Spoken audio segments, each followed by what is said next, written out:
You buy your seeds, find an empty patch of dirt, and wait. A few weeks later, instead of a harvest, you're looking at wilted leaves, cracked earth, and a swarm of bugs.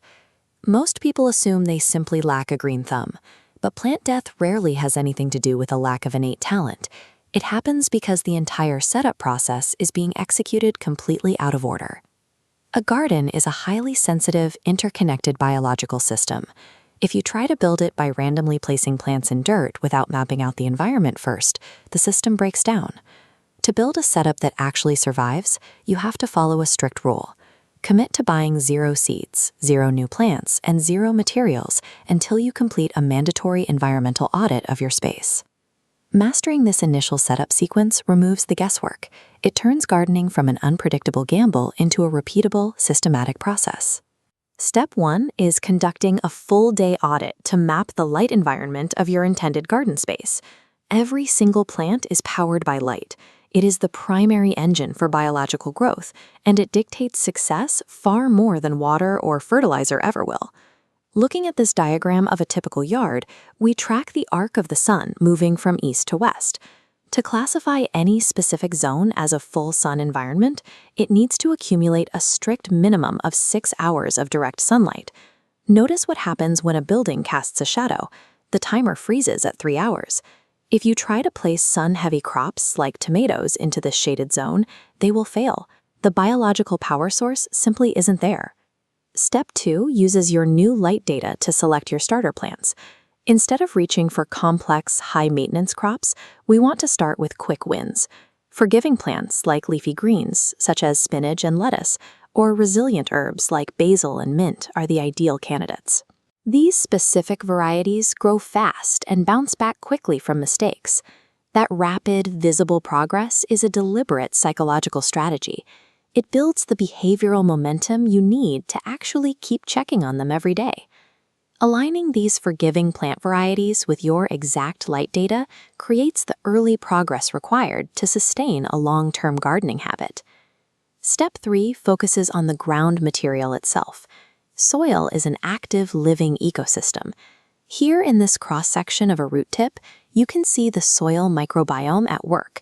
This active network of microscopic organisms is required to physically break down external nutrients so the roots can actually absorb them. When you start mixing in compost, you physically alter the soil's architecture. It introduces irregular chunks that separate densely packed dirt, creating necessary air pockets and establishing clear drainage pathways so water flows downward instead of pooling at the surface. Step 4 moves to the installation phase. This requires intentional, data-driven plant spacing. It is highly tempting to pack seedlings tightly together so your garden bed looks perfectly full from day one. But plants have a biological imperative for physical space. This split screen shows exactly what happens underground. On the left, properly spaced plants develop deep, expansive root networks. On the right, overcrowding forces roots into fierce competition for limited resources, leaving them tangled, shallow, and permanently stunted.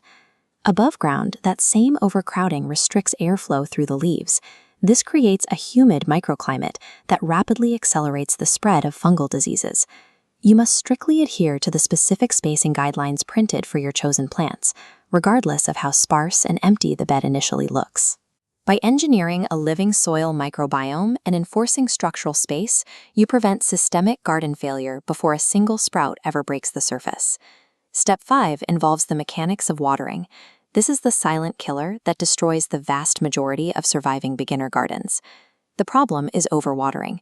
Stagnant water displaces oxygen in the soil, which suffocates the root system. To prevent this, use a mandatory touch test protocol. Press your finger firmly into the topsoil. If you detect any moisture at all, withhold water. Wait. Treating your watering schedule as a deliberate act of oxygen preservation rather than a rote daily chore eliminates the primary cause of beginner plant death. At this point, you have a fully audited, perfectly spaced, and properly oxygenated garden system that is ready for growth. The final requirement for success is establishing a routine of small, daily acts of consistent observation. Eventually, a plant will struggle, stagnate, or die. Treat that event not as a personal failure, but as critical environmental feedback from your garden. By analyzing this daily feedback over the course of a single season, you start to recognize patterns in your light, your soil, and your watering habits, building permanent intuition. Executing this foundational system keeps a first garden alive and builds the analytical experience required to master any growing environment. If you want to take this further, subscribe to the channel, and I'll show you how to use advanced diagnostics to solve common plant problems before they spread.